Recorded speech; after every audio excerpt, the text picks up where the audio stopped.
defense lawyers will never be able to defend those 13 lies. Donald Trump's criminal defense lawyers will not dare to suggest that any one of these 13 lies is true. Donald Trump has been indicted on multiple counts of making false statements to Georgia officials.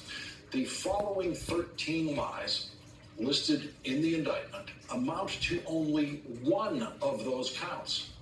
of making false statements to government officials. Here are those 13 lies: that anywhere from 250,000 to 300,000 ballots were dropped mysteriously into the rolls in the presidential election in Georgia, that thousands of people attempted to vote in the presidential election in Georgia and were told they could not because a ballot had already been cast in their name, that 4,502 people voted in the presidential election in Georgia who were not on the voter registration list, that 904 people voted in the presidential election in Georgia who were registered at an address that was a post office box, that Ruby Freeman was a professional vote scammer and known political operative, that Ruby Freeman, her daughter, and others were responsible for fraudulently awarding at least 18,000 ballots to Joseph R. Biden at State Farm Arena in the presidential election in Georgia,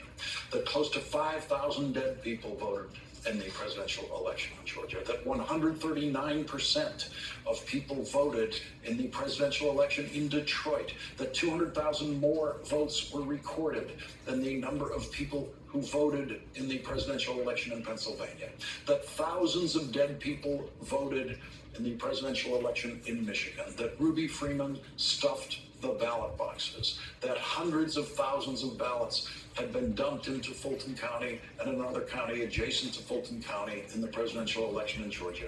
that he won the November 3rd, 2020 presidential election in Georgia by 400,000 votes. The indictment says this was an act of racketeering activity and an overt act in furtherance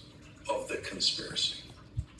We have much defendant Trump news to consider in this hour, including his lawyers asking for a 3-year delay in the Washington, D.C. trial of Jack Smith's indictment of Donald Trump for his activities leading up to and on January 6th, trying to overthrow the presidential election. And although Donald Trump is not offering one word of defense in any of the criminal cases against him now, Rudolph Giuliani is trying to defend himself with public comments on his radio show in which he repeatedly and very confusedly refers to Georgia's Secretary of State, Brad Raffensperger, as Georgia's Attorney General, for whom Rudy Giuliani expresses his unbridled hatred. Here is small